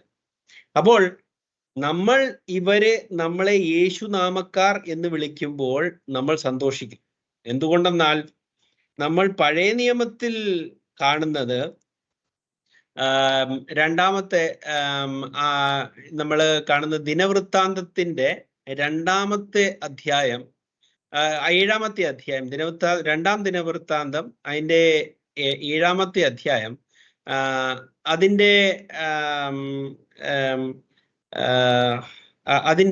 14-ാമത്തെ വാക്യം. അതിൽ പറയുന്നു, എന്റെ നാമം വിളിക്കപ്പെട്ടിരിക്കുന്ന എന്റെ ജനം തങ്ങളെ തന്നെ താഴ്ത്തി പ്രാർത്ഥിച്ച് എന്റെ മുഖം അന്വേഷിച്ച് തങ്ങളുടെ ദുർമാർഗങ്ങളെ വിട്ടു തിരിയുമെങ്കിൽ ഞാൻ സ്വർഗത്തിൽ നിന്നും കേട്ട് അവരുടെ പാപം ക്ഷമിച്ച് അവരുടെ ദേശത്തിന് സൗഖ്യം വരുത്തി കൊടുക്കും. അവിടെ വളരെ വ്യക്തമായിട്ട് തൃത്വ 3 വ്യക്തികളുടെ മുഖം അന്വേഷിക്കണം എന്നല്ല പറയുന്നത്. തൃത്വത്തിന്റെ നാമം അല്ല അവിടെ പറയുന്നത്. എൻ്റെ കൂടെ വേറൊരാളൂടെ ഉണ്ട്, അവരുടെ നാമം കൂടെ എടുക്കണം എന്നല്ല പറയുന്നത്. എൻ്റെ നാമം, ഏകൻ, എൻ്റെ നാമം എന്നാണ് പറയുന്നത്. കർത്താവിന്റെ ജനം കർത്താവിന്റെ നാമത്താൽ ആണ് വിളിക്കപ്പെടുന്നത്. അതുകൊണ്ട് യേശു നാമക്കാർ എന്ന് എന്നെ ആരെങ്കിലും വിളിച്ചു കഴിഞ്ഞാൽ എനിക്ക് വളരെ അഭിമാനമുണ്ട്. എൻ്റെ ദൈവത്തിന്റെ നാമത്തിലാണ് അവരെന്നെ വിളിക്കുന്നത്. അതുകൊണ്ട് പാസ്റ്റർ ബാബുവിന് താങ്ക് യു പറയുന്നു. വളരെ നല്ലതാണ് ഞങ്ങളെ യേശു നാമക്കാർ എന്ന് വിളിക്കുക. ഞങ്ങളെ യേശു നാമക്കാർ എന്ന് വിളിക്കുമ്പോൾ നിങ്ങൾ യേശു നാമക്കാർ അല്ല എന്നൂടെ ഗ്രഹിച്ചു കൊള്ളുക. നിങ്ങൾക്ക് നിങ്ങളുടെ ദൈവത്തിന്റെ നാമം അറിയത്തില്ല, നിങ്ങൾക്ക് ദൈവത്തിന്റെ മുഖം ഏത് എന്നും അറിയത്തില്ല. അത് വളരെ വ്യക്തമായിട്ട് നമുക്ക് പറയുവാൻ സാധിക്കും. എന്ത് വ്യക്തമായിട്ടാണ് നമുക്ക് യെശയ്യാവിന്റെ പുസ്തകം 52-ാമത്തെ അധ്യായത്തിൽ കർത്താവായ ദൈവം പറയുന്നത്, ഇപ്പോഴോ എൻ്റെ ജനത്തെ വെറുതെ പിടിച്ചു കൊണ്ടുപോയിരിക്കൊണ്ട് ഞാൻ ഇവിടെ എന്ത് ചെയ്യണ്ടു എന്ന് യഹോവ അരുളി ചെയ്യുന്നു. അവരുടെ അധിപതിമാർ മുറയിടുന്നു, എൻ്റെ നാമം ഇടവിടാതെ എല്ലായ്പ്പോഴും ദുഷിക്കപ്പെടുന്നു എന്ന് യഹോവ അരുളി ചെയ്യുന്നു. അതുകൊണ്ട് എൻ്റെ ജനം എൻ്റെ നാമത്തെ അറിയും. Future tense. അതുകൊണ്ട് എൻ്റെ ജനം എൻ്റെ നാമത്തെ അറിയും. അതുകൊണ്ട് ഞാൻ തന്നെയാകുന്നു പ്രസ്താവിക്കുന്നതെന്ന് അവർ അന്ന് തന്നെ അറിയും. ഇംഗ്ലീഷിൽ വളരെ വ്യക്തമായിട്ട് ഐ ആം ഹി, അതായത് സെർവന്റിനെ കാണിച്ചാണ് പറയുന്നത്. ഐ ആം ഹി എന്ന് അവർ അന്ന് അറിയും. നമുക്കറിയാം, വന്നവൻ അല്ലെങ്കിൽ ആ സേവകൻ അല്ലെങ്കിൽ മനുഷ്യനായ ക്രിസ്തു യേശു വേറെ ആരുമല്ല, യഹോവയായ ദൈവം തൻ്റെ മുഖം കാണിക്കുവാൻ വേണ്ടി തന്നെയാണ് ഈ ലോകത്തിൽ വന്നത്. മുഖം പ്രകാശിപ്പിക്കാൻ തന്നെയാണ് കടന്നു വന്നത്. തൻ്റെ നാമത്തെ വെളിപ്പെടുത്തുവാൻ തന്നെയാണ് കടന്നു വന്നത്. അപ്പോൾ നമുക്ക് അപ്പോസ്തോലന്മാർക്ക് എന്തുകൊണ്ട് ഈ വെളിപ്പാട് ഉണ്ടായി? അത് പരിശുദ്ധാത്മാവ് വന്നതുകൊണ്ട് ഉണ്ടായി. ഇവർക്ക് എന്തുകൊണ്ട് ഉണ്ടാകത്തില്ല ഒരിക്കലും? എന്തെന്ന് വെച്ച് കഴിഞ്ഞാൽ, പരിശുദ്ധാത്മാവ് ലഭിക്കണമെങ്കിൽ ഞങ്ങൾ എന്ത് ചെയ്യണം എന്നുള്ള അടിസ്ഥാന ചോദ്യം, അന്ന് യഹൂദന്മാർ ചോദിച്ച ചോദ്യം ഇവരും പത്രോസിന്റെ അടുക്ക് ചോദിക്കണം. പത്രോസിന്റെ വായിൽ നിന്നും വരുന്നത് ക്രിസ്തുവിന്റെ ആത്മാവിന്റെ ശബ്ദമാണെന്ന് ആദ്യം ഇവർ ഗ്രഹിക്കണം. പത്രോസ്, ആ പേടിയുള്ള പത്രോസ് എന്തുകൊണ്ട് ഉടനെ മാറി ആ ഒരു ഭീരുവിൽ നിന്നും ഒറ്റയടിയാലെ ഒരു വളരെ ധൈര്യമുള്ള ഒരു മനുഷ്യനായി മാറിയിട്ട് തൻ്റെ ജീവനെ പോലും സ്നേഹിക്കാതെ എന്തുകൊണ്ട് രാജാക്കന്മാരുടെ മുമ്പിൽ പോലും ആ സാക്ഷ്യത്തെ വിളിച്ചു പറയുവാൻ അവർക്ക് ആ ധൈര്യം വന്നു? എന്തുകൊണ്ട് പത്രോസ് പറയുന്നു യഹോവയുടെ നാമത്തിൽ വിളിച്ചപേക്ഷിക്കുന്ന ഏവനും രക്ഷിക്കപ്പെടും? അതെന്താണ്? അപ്പോസ്തല പ്രവൃത്തി 2 പറയുന്നത് യോവേൽ പ്രവചനത്തിൽ പറഞ്ഞ കാര്യമാണ്. യഹോവയുടെ നാമത്തിൽ വിളിച്ചപേക്ഷിക്കുന്നത് ഇവിടെ കർത്താവ് എന്ന് പറയുന്നു. അതുകൊണ്ട് തന്നെ പഴയ നിയമത്തിൽ ഏറ്റവും മുഖ്യമായ കൽപ്പന, അതേ തന്നെ പുതിയ നിയമത്തിൽ വരുമ്പോൾ ആ കൽപ്പന തന്നെ നമ്മൾ കാണുന്നു. പഴയ നിയമത്തിൽ നമ്മുടെ യഹോവയായ ദൈവം, യഹോവ ഏകൻ എന്ന് പറയുന്നത് പുതിയ നിയമത്തിൽ വരുമ്പോൾ കർത്താവായ ദൈവം, കർത്താവ് ഏകൻ എന്ന് പറയുന്നു. നമ്മളെ സംബന്ധിച്ചോളം യഹോവ ഈക്വൽ ടു കർത്താവ്. അത് യോയേൽ പ്രവചനത്തിന്റെ നിറവേറിലും നമ്മൾ കാണുന്നു. പത്രോസിന് ആ വെളിപ്പാട് ലഭിച്ചു. കർത്താവിന്റെ നാമം യഹോവയുടെ നാമം തന്നെയാണ്. ആ യഹോവയുടെ നാമമാണ് ഇന്ന് വെളിപ്പെടുന്നത്. ഈ യഹോവയുടെ നാമത്തെ അറിയാത്തവൻ ഒരുവനും രക്ഷിക്കപ്പെടത്തില്ല.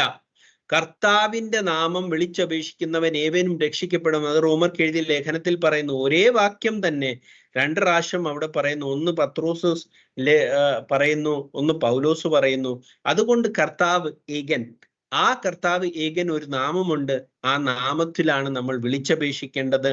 അത് പരിശുദ്ധാത്മാവാൽ നിറഞ്ഞ അപ്പോസ്തോലന്മാര് വെളിപ്പെടുത്തിയതാണ്. ഈ അപ്പോസ്തോല പ്രവൃത്തി, അതായത് ലൂക്കോസ് എഴുതിയ 2 ലേഖനത്തെ ഒന്നിനെ സുവിശേഷമായിട്ടും ഒന്നിനെ ചരിത്രമായിട്ട് കാണുന്ന ഈ ഇരട്ടത്താപ്പ്, അത് ആരോ എഴുതി വെച്ചു. അത് കത്തോലിക്കക്കാരോ അല്ലെങ്കിൽ ബൈബിൾ സൊസൈറ്റി ഇന്റർനാഷണൽക്കാരോ അതിനെ ആ ഒരു പേര് കൊടുത്തെന്നും പറഞ്ഞ് അത് ഒരേ എഴുത്തിന്റെ 2 ഭാഗങ്ങളായി മാറത്തില്ല. അത് ലൂക്കോസിന്റെ സാക്ഷ്യമാണ്.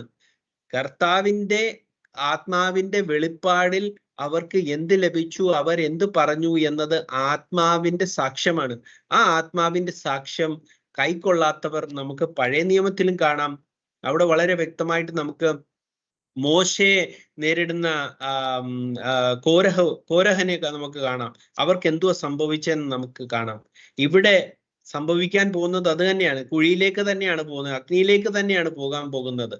എങ്ങനെ മോശയെ അനുസരിക്കാതിരുന്നു, അതുപോലെ തന്നെ അപ്പോസ്തോലന്മാരെ അനുസരിക്കാത്ത ആദ്യത്തെ ആ നൂറ്റാണ്ടിൽ കർത്താവായ യേശു ക്രിസ്തു അവരോട് കൂടെ പ്രവർത്തിച്ചപ്പോൾ അവർക്ക് കിട്ടിയ വെളിപ്പാടല്ല ഞങ്ങൾ കേട്ടതാണ് ഏറ്റവും ശരി, ഞങ്ങൾ കേട്ടത് എല്ലാം അപ്പോസ്തോലന്മാരെ എഴുതി അറിയിച്ചത് തന്നെയാണെന്നുള്ള കാര്യം മാറ്റിവെച്ചുകൊണ്ട് അപ്പോസ്തോലന്മാർക്ക് കിട്ടിയ വെളിപ്പാടിനെ അതിനെ മാനിക്കാത്ത, പരിശുദ്ധാത്മാവിന്റെ നിറവിൽ അവർ പറഞ്ഞ കാര്യങ്ങളെ മാനിക്കാത്ത ഈ കോരഹപുത്രന്മാർ, കോരഹിന്റെ മക്കൾ ഇന്നും പുതിയ നിയമത്തിലുണ്ട്. അവർ തന്നെയാണ് ഇന്നും ഭൂരിപക്ഷമായിട്ട് നിൽക്കുന്നത്. പഴയ നിയമത്തിലും ഭൂരിപക്ഷം നശിച്ചുപോയി, പുതിയ നിയമത്തിലും ഭൂരിപക്ഷം നശിച്ചു പോകും എന്നുള്ള കാര്യത്തിൽ നമുക്കൊരു സംശയമില്ല. എന്നാലും കർത്താവ് അവരെ പല രീതിയിൽ ഉപയോഗിക്കുന്നു. നഴ്സറി സ്കൂൾ പോലെ അവർ പലയിടത്തും പോയി സുവിശേഷം പറയുന്നു. പക്ഷെ അതിൽ നിന്നും കർത്താവിന്റെ മക്കൾ സത്യം അന്വേഷിച്ച് പൂർണ്ണമായ സത്യത്തിലേക്ക്, അതായത് അപ്പോസ്തോലന്മാര് പെന്തക്കോസ് നാൾ മുതൽ പരിശുദ്ധാത്മാവിന്റെ നിറവിൽ പറഞ്ഞ ഓരോ സത്യങ്ങളെ ഗ്രഹിച്ചുകൊണ്ട് അതിനെ ഒന്നും തെറ്റ് അല്ല എന്ന് സ്വീകരിച്ചുകൊണ്ട് അവർ പറയുന്നവരാണ് കർത്താവായ യേശു ക്രിസ്തുവിന്റെ ദാസന്മാരും ശിഷ്യന്മാരും ആയിത്തീരുന്നത്. ബാക്കി എല്ലാവരും കർത്താവ് പറയുന്നത് പോലെ അവർ പറഞ്ഞോട്ടെ, അവരെ നിർത്തണ്ട, അവർ പറഞ്ഞോട്ടെ. പക്ഷെ അതുപോലെ അവർക്ക് ഒരിക്കലും രക്ഷയിലേക്ക് എത്തുവാൻ സാധിക്കത്തില്ലെന്നുള്ളത് നിശ്ചയമാണ്. Thank you. Praise the Lord. Pastor thank you very much. വളരെ വ്യക്തമാണ് പാസ്റ്റർ, ബ്രദർ വളരെ ശക്തമായ രീതിയിൽ പഴയ നിയമത്തിലും പുതിയ നിയമത്തിൽ നിന്നും കർത്താവിന്റെ നാമത്തെ സംബന്ധിച്ചുള്ള വ്യക്തമായ ഒരു ചിത്രം നൽകിയിട്ടുണ്ട്. മാത്രമല്ല വിശുദ്ധ വേദപുസ്തകത്തിൽ പുതിയ നിയമത്തിൽ യേശു ക്രിസ്തു എന്ന അല്ലെങ്കിൽ യേശു എന്നൊരു പദത്തോടുകൂടി വളരെ അപൂർവമായിട്ട് മാത്രമാണ് യേശുവിനെ അപ്പോസ്തലന്മാർ അവതരിപ്പിച്ചിട്ടുള്ളത്. അത് പുതിയ നിയമം ആരംഭിക്കുകയാണെങ്കിലും കർത്താവിന്റെ ജനനത്തോടനുബന്ധിച്ചുള്ള ദൂതന്റെ അരുളപ്പാട് തന്നെ ആരംഭിക്കുന്നത് കർത്താവായ ക്രിസ്തു എന്ന രക്ഷിതാവ് ഇന്ന് നിങ്ങൾക്കായി ദാവീദിന്റെ പട്ടണത്തിൽ നിങ്ങൾക്കായി ഇന്ന് ജനിച്ചിരിക്കുന്നു. അപ്പൊ കർത്താവായ ക്രിസ്തു എന്ന രക്ഷിതാവ് എന്ന് പറയുന്ന സ്ഥലത്ത് അവിടെ പിതാവും പുത്രനും പരിശുദ്ധാത്മാവും ഉണ്ട്. അപ്പോ പിതാവ് തന്നെയാണ് ജഡ ധരിച്ച് അല്ലെങ്കിൽ ശരീരം ധരിച്ച് ലോകത്തിലേക്ക് വന്ന ജഡ അഭിഷിക്തനായ ആ വ്യക്തി എന്ന് യേശു ക്രിസ്തുവിനെ കുറിച്ചുള്ള ഉദ്ധരണികളിലെല്ലാം അപ്പോസ്തലന്മാര് അവരുടെ സഭകൾക്കുള്ള സല്യൂട്ടേഷനിൽ സഭകൾക്ക് വന്ദനം ചൊല്ലുന്ന ഇടത്തെല്ലാം നമുക്ക് കാണാനായിട്ട് കഴിയും. അപ്പോ കേവലം യേശുനാമക്കാർ എന്ന് പറയുന്നത് കൊണ്ട് അവര് യേശു ക്രിസ്തുവിൽ വിശ്വസിക്കുന്നവർ പിതാവിനെയും പരിശുദ്ധാത്മാവിനെയും നിഷേധിക്കുന്നവർ എന്നൊരു പഠനം വിശ്വാസികളുടെ ഇടയിൽ പെന്തക്കോസ്തുകാര് പരത്തുന്നതായിട്ട് നമുക്കറിയാം. വാസ്തവത്തിൽ എന്റെ ചോദ്യം സൈമൺ ബ്രദറിനോടാണ്. സൈമൺ ബ്രദർ ഉണ്ടെന്ന് ഞാൻ വിചാരിക്കുന്നു. യേശു ക്രിസ്തുവിൽ വിശ്വസിക്കുന്ന ക്രിസ്ത്യാനികൾ നമുക്ക് അടിസ്ഥാന ഉപദേശമായിട്ട് അപ്പോസ്തലന്മാരുടെ ഉപദേശം എടുത്താൽ അപ്പോസ്തലന്മാർ എവിടെയെങ്കിലും പിതാവിനെയും അല്ലെങ്കിൽ പരിശുദ്ധാത്മാവിനെയും നിഷേധിച്ചിട്ടുണ്ടോ? അങ്ങനെയെങ്കിൽ അപ്പോസ്തലന്മാരുടെ പിന്മുറക്കാരായ ക്രിസ്ത്യാനികൾ, അതായത് യഹൂദന്മാരിൽ നിന്ന് ഏകദൈവ വിശ്വാസികളായ യഹൂദന്മാരിൽ നിന്നും മാനസാന്തരപ്പെട്ട് യേശു കർത്താവ് തന്നെയാണ് തങ്ങളുടെ മെസ്സിഹ എന്ന് തിരിച്ചറിഞ്ഞ് ആ മെസ്സിഹയെ ക്രൂശിച്ചതിലും പീഡിപ്പിച്ചതിലുമുള്ള സങ്കടവും ദുഃഖവും സഹിക്കവയ്യാതെ ആ കർത്താവിനെ പ്രസംഗത്തിലൂടെ പത്രോസിന്റെ പ്രസംഗത്തിലൂടെ കേട്ട് ഹൃദയം തകർന്ന് സ്നാനമേറ്റ ഏകദൈവ വിശ്വാസികളായ യഹൂദന്മാർ, ആദ്യത്തെ 3000 പേർ, പിന്നീട് തുടർന്ന് അങ്ങോട്ട് വരുമ്പോൾ 5000-ഉം 10,000-ഉമായി തീർന്നവർ, അവർ യേശു ക്രിസ്തു ആരെന്ന് അറിയാതെയാണോ സ്നാനമേറ്റത്? ഇവിടെ ബാബു ജോർജ് പത്തനാപുരം പറയുന്നത് പോലെ ഈ അപ്പോസ്തലന്മാർ യേശു ക്രിസ്തുവിനെ കുറിച്ച് പ്രസ്താവിച്ച അപ്പോസ്തലന്മാർക്ക് അവർ പിതൃനിഷേധികളായിരുന്നോ? ഇവർ സ്ഥാപിക്കാൻ ശ്രമിക്കുന്നത് അങ്ങനെയാണല്ലോ. പത്രോസ് അപ്പോസ്തലന്മാര് എല്ലാം തെറ്റ് ചെയ്തവരാണ് എന്നാണ് ഇവർ പറയുന്നത്. അവസരത്തിന് ഒത്തവണ്ണം അവര് അത് മാറ്റിപ്പിടിക്കുകയും അവരുടെ പ്രസംഗത്തിന് കാശുണ്ടാക്കാനും പണം പിരിക്കാനും ഒക്കെ വേണ്ടിയിട്ട് അവര് ഈ അപ്പോസ്തലന്മാരുടെ പ്രസംഗങ്ങൾ എടുത്ത് പ്രസംഗിക്കാറുണ്ട്. അവര് പുസ്തകം മാറ്റിവെക്കുന്നില്ല. അപ്പോൾ ഈ അവസരവാദത്തെ സംബന്ധിച്ച് എനിക്ക് ചോദിക്കാനുള്ളത്, അപ്പോസ്തലന്മാരെ ഇവര് സ്ഥാപിക്കാൻ ശ്രമിക്കുന്നു അല്ലെങ്കിൽ കുറഞ്ഞ പക്ഷം പെന്തക്കോസ്ത് വിശ്വാസികളായ ആളുകളെ തെറ്റിദ്ധരിപ്പിക്കാൻ ശ്രമിക്കുന്നത് പോലെ യേശു നാമക്കാർ എന്ന് പറയുന്ന വിഭാഗക്കാര് അവർക്ക് യേശു മാത്രമേ ഉള്ളൂ, അവർ പിതാവിൽ വിശ്വസിക്കുന്നില്ലേ അല്ലെങ്കിൽ പരിശുദ്ധാത്മാവിൽ വിശ്വസിക്കുന്നില്ലേ? അവർക്ക് യേശു ആരാണ്? ഇതാണ് എന്റെ ചോദ്യം. Okay, price the Lord. ഇവിടെ ആദ്യത്തെ നമ്മളുടെ ഒരു പോയിന്റ് എന്ന് പറയുന്നത് നമ്മൾ യേശുവിനെ മാത്രമേ വിശ്വസിക്കുന്നുള്ളൂ അല്ലെങ്കിൽ യേശുവിന്റെ നാമത്തെ മാത്രമേ വിശ്വസിക്കുന്നുള്ള ഒരു പോയിന്റിനെ നമ്മൾ അപ്പോസ്തല പ്രവൃത്തി 4:12 നമ്മൾ നോക്കുമ്പോഴത്തേക്ക് ഇവിടെ നമ്മൾ ക്ലിയർ ആയിട്ട് നമുക്ക് കാണാം. ഈ പറയുന്നതെന്ന് പറഞ്ഞു കഴിഞ്ഞാൽ neither is there salvation in any other, for there is none other name under heaven given amongst men, ഈ ഭൂമിയിൽ മാത്രമല്ല ഹെവനകത്തും വേറൊരു നാമം, whereby we must be save, വേറൊരു നാമം നമുക്ക് നൽകപ്പെട്ടിട്ടില്ല. അപ്പൊ നമുക്ക് രക്ഷയ്ക്ക് വേണ്ടി വേറൊരു നാമം നൽകപ്പെട്ടിട്ടില്ല. സ്നാനം നമ്മൾ എന്തിനാ? ഈ രക്ഷപ്പെടാൻ വേണ്ടിയാണല്ലോ നമ്മൾ ഈ സ്നാനപ്പെടുന്നത്. എന്ന് പറഞ്ഞാൽ നമുക്ക് സാൽവേഷൻ വേണം. ആ സാൽവേഷന് വേണ്ടിയാണ് ഈ സ്നാനം എന്ന് പറഞ്ഞുള്ള കോൺസെപ്റ്റ് ബെന്തിക്കോസ് സഭകൾ ഇത്രയും ഇംഫസൈസ് ചെയ്തിട്ട് കൊണ്ടുവന്ന എന്താ? അല്ലെങ്കിൽ കത്തോലിക്ക സഭയും അല്ലെങ്കിൽ വേറെ സഭകളൊക്കെ ശിശു സ്നാനം നടത്തി വലിയ ഇമ്പോർട്ടൻസ് ഇല്ലാതെ തന്നെ ഈ ഒരു പ്രോസസ് കംപ്ലീറ്റ് ചെയ്യുമായിരുന്നു. അത് കഴിഞ്ഞിട്ട് ഈ പറയുന്ന പോലെ ബെന്തിക്കോസ് സഭകൾ, ലേജി സഭകളൊക്കെ വന്നിട്ട് വലിയ സ്നാനം ഒത്തിരി ഇമ്പോർട്ടന്റ്, ആ രക്ഷയ്ക്ക് വേണ്ടി നിങ്ങൾ രക്ഷിക്കപ്പെട്ടയാണെന്നുള്ള ചോദ്യമാണ് ചോദിക്കുന്നത്. നിങ്ങൾ രക്ഷിക്കപ്പെട്ടയാണോ? അപ്പം ചോദിക്കും, അല്ല നിങ്ങൾ പിന്നെ ഏത് സ്നാനമായിട്ട് നിങ്ങൾ യേശു ക്രിസ്തുവിനെ അറിഞ്ഞുകൊണ്ടാണോ സ്നാനപ്പെട്ട? ഈ ചോദ്യങ്ങളെല്ലാം ചോദിച്ചിട്ട് സ്നാനപ്പെടുത്താൻ വേണ്ടി അവരെ ബാധ്യസ്ഥയാക്കിയിട്ട് നമ്മളിപ്പോ മനസ്സിലാക്കേണ്ടതെന്ന് പറഞ്ഞാൽ നമുക്ക് ബൈബിളിനകത്ത് ക്ലിയർലി പറഞ്ഞിട്ടുണ്ട് വേറൊരു നാമം നൽകപ്പെട്ടിട്ടില്ല. ഓക്കെ, അപ്പൊ അങ്ങനെ വരുമ്പോഴത്തേക്ക് യേശു എന്നുള്ള നാമം മാത്രമാണ് നമ്മൾ എടുക്കുന്നത്. ഇതിന്റെ വേറെ കൊലോസിയർ 3:17 ഇപ്പൊ ജോയ് പാസ്റ്ററും കവർ ചെയ്ത്, വാട്ട് എവർ ഈ do in word or deed do all in the name of Lord Jesus Christ എന്ന് പറയുന്നുണ്ട്. അപ്പം എന്ത് ചെയ്താലും, വാക്കിനാലും ക്രിയയാലും എന്ത് ചെയ്താലും കർത്താവായ യേശു ക്രിസ്തുവിന്റെ നാമത്തിൽ ചെയ്യാനേ ബൈബിൾ പഠിപ്പിക്കുന്നുള്ളൂ. പിന്നെ ഈ പിതാവ് ആര്, അല്ലെങ്കിൽ പിതാവിന്റെ പേര് ആര്, അല്ലെങ്കിൽ യേശു ക്രിസ്തു നമുക്ക് ആരാന്നുള്ള ഒരു ചോദ്യത്തിന് വേണ്ടി യേശുവിന്റെ അടുത്ത് യേശുവിന്റെ ശിഷ്യന്മാര് വ്യക്തമായിട്ട് വന്ന് ചോദിക്കുന്നുണ്ട്, പിതാവിനെ പറ്റി ചോദിക്കുന്നുണ്ട്. അപ്പൊ യേശു അവരോട് പറഞ്ഞേക്കുന്ന കാര്യങ്ങൾ എന്ന് പറഞ്ഞാൽ ഞാനും പിതാവും ഒന്നാണെന്നുള്ള കാര്യമാണ് പഠിപ്പിച്ചേക്കുന്നത്. യോഹന്നാന്റെ സുവിശേഷം 10:30. പിന്നെ യോഹന്നാന്റെ സുവിശേഷം 8:24 അവര് പിതാവ് എവിടെയെന്ന് ചോദിക്കുന്നതിന് യേശു, if you do not believe that I am he, ഞാൻ അവനാണെന്ന് വിശ്വസിച്ചില്ലെങ്കിൽ നിങ്ങൾ പാപത്തിൽ മരിക്കുമെന്ന് തന്നെ പറഞ്ഞേക്കുന്നത്. അപ്പം നമുക്ക് യേശു പഠിപ്പിച്ചേക്കുന്ന എല്ലാം പിതാവിനോട് പ്രാർത്ഥിക്കാനും, യേശു പിതാവാന്നുള്ള കാര്യമുള്ള യേശു തന്നെ പറയുന്ന വാക്യങ്ങൾ നമുക്ക് കാണാൻ നോക്കും. ഇപ്പം ഫിലിപ്പോസ് വന്ന് യേശുവിനോട് ചോദിക്കുമ്പോഴും പറയും, ഇത്രയും നാള് നിങ്ങളുടെ കൂടെ ഇരുന്നിട്ടും നിങ്ങൾ അറിയുന്നില്ല ഫിലിപ്പോസേ, എന്നെ കണ്ടവൻ പിതാവിനെ കണ്ടു മറിഞ്ഞു ഇരിക്കുന്നെന്നുള്ള വചനവും നമുക്ക് ബൈബിളിനകത്തുണ്ട്. അപ്പം യേശു തന്നെ പിതാവാന്നുള്ള കാര്യം യേശു തന്നെ ക്ലെയിം ചെയ്യുന്ന വചനങ്ങൾ ഇഷ്ടം പോലെ ഉണ്ട്. അതുമല്ല, യേശു നമ്മളോട് പ്രാർത്ഥിക്കാൻ വേണ്ടി പറഞ്ഞിരിക്കുന്നത് പിതാവിനോട് മാത്രം.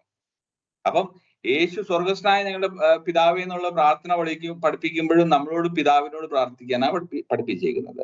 അപ്പൊ യേശു തന്നെ പിതാവാണെന്നുള്ള ഒരു ബോധ്യം ആദ്യം നമുക്ക് ഉണ്ടാകണം.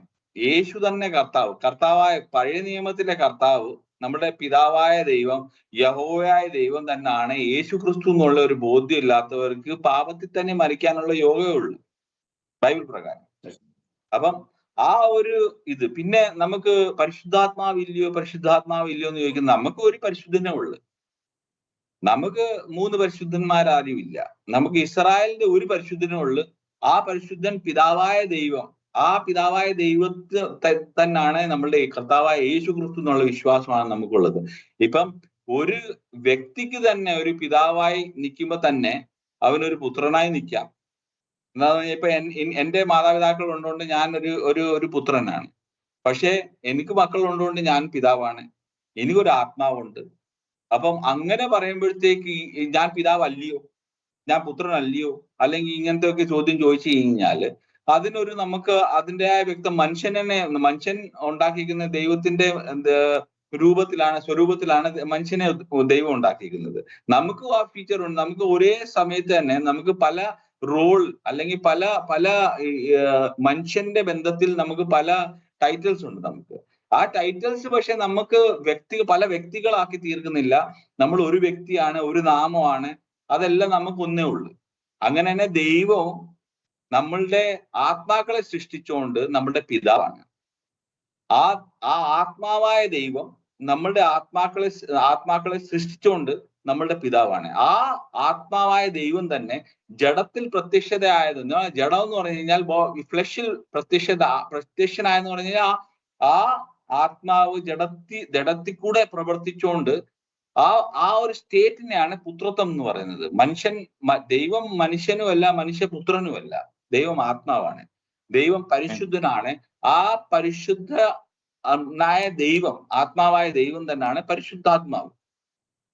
ആ പരിശുദ്ധാത്മാവും പിതാവായ ദൈവത്തിന്റെ നാമമാണ് യഹോവ, എന്റെ രക്ഷകൻ, യശുവ, യേശു, ജീസസ് എന്ന് ഇംഗ്ലീഷിൽ പറയും. അപ്പൊ നമുക്ക് പിതാവും ഉണ്ട്, നമുക്ക് പുത്രനായ വന്ന ആ പിതാവായ ദൈവം തന്നെ പുത്രനായി വരുകയും നമ്മളുടെ മധ്യത്തിൽ ഇപ്പം ആത്മാവായി നമ്മൾ വസിക്കാനുള്ള, ഞാൻ പിതാവിലും പിതാവ് എന്നിലും ഞാൻ നിങ്ങളിലുള്ളെന്ന് പറയുന്ന ആ ആത്മാവായിട്ട് തന്നെ വസിക്കാനുള്ള ആ ദൈവം തന്നെയാണ് കർത്താവായ യേശു ക്രിസ്തു നമുക്ക്. ഓക്കെ, ഞാൻ ആൻസർ ചെയ്തെന്ന് വിചാരിക്കുന്നു. എക്സാക്ട്ലി, വളരെ വ്യക്തമാണ്. സ്വർഗത്തിലും ഭൂമിയിലും മനുഷ്യരുടെ ഇടയിൽ ആകാശത്തിന് കീഴെ ഒരു നാമമേ ഉള്ളൂ. ആ നാമം സകല നാമത്തെക്കാളും മേലായ നാമമാണെന്ന് പറയുന്നു. അപ്പൊ അതിനർത്ഥം ഫാദർ എന്നുള്ള ഒരു ടൈറ്റിൽ, ഒരു നാമമായിട്ട് എടുത്താൽ പോലും അവർ വിശ്വസിക്കുന്ന ബൈബിൾ തന്നെ പറയുകയാണ് ഈ ഒരു നാമമാണ് ദ നെയിം എബവ് ഓൾ എന്ന് എഴുതിയിരിക്കുന്നത്. അപ്പോ വളരെ വ്യക്തമാണ്. മാത്രമല്ല കർത്താവ് പറഞ്ഞിട്ടുണ്ട്, പിതാവ് എന്നിൽ വസിച്ചുകൊണ്ട് തന്റെ വേല ചെയ്യാം. ഇപ്പൊ ട്രിനിറ്റേറിയൻ കോൺസെപ്റ്റ് വെച്ചിട്ട് മൂന്ന് ഡിസ്റ്റിങ്ക്ട് പേഴ്സണൽസിന് ഒരു ആളുടെ ഉള്ളിൽ പോകാൻ പറ്റില്ല. യേശു പറയാണ് പിതാവ് എന്റെ ഉള്ളിലാണ്.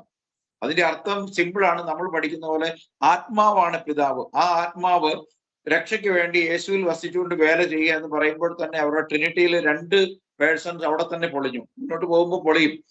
അപ്പോ മാത്രമല്ല, നമ്മളെ ഇപ്പോ 9:57 നമ്മള് അദ്ദേഹത്തിന്റെ വീഡിയോയില് അദ്ദേഹം ഇനി 3 പേഴ്സൺസിനെ കാണിക്കാൻ ശ്രമിക്കുന്ന ഒരുപാട് വിഡ്ഢിത്തങ്ങളുണ്ട്.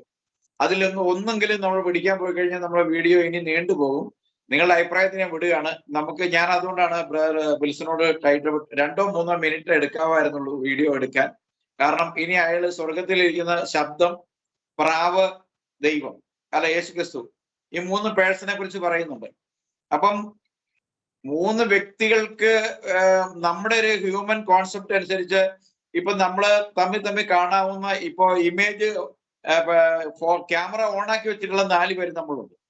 ഈ 4 വ്യക്തികൾ എന്നുള്ള രീതിയിൽ നമുക്ക് 4 പേർക്കും നമ്മുടേതായ ഒരു ഐഡന്റിറ്റി ഉണ്ട്. നമ്മൾ തമ്മിൽ അറിയുന്ന, നമ്മൾ ബൈ ഫേസ് അറിയാൻ പറ്റുന്ന ഒരു ഐഡന്റിറ്റി നമുക്കുണ്ട്.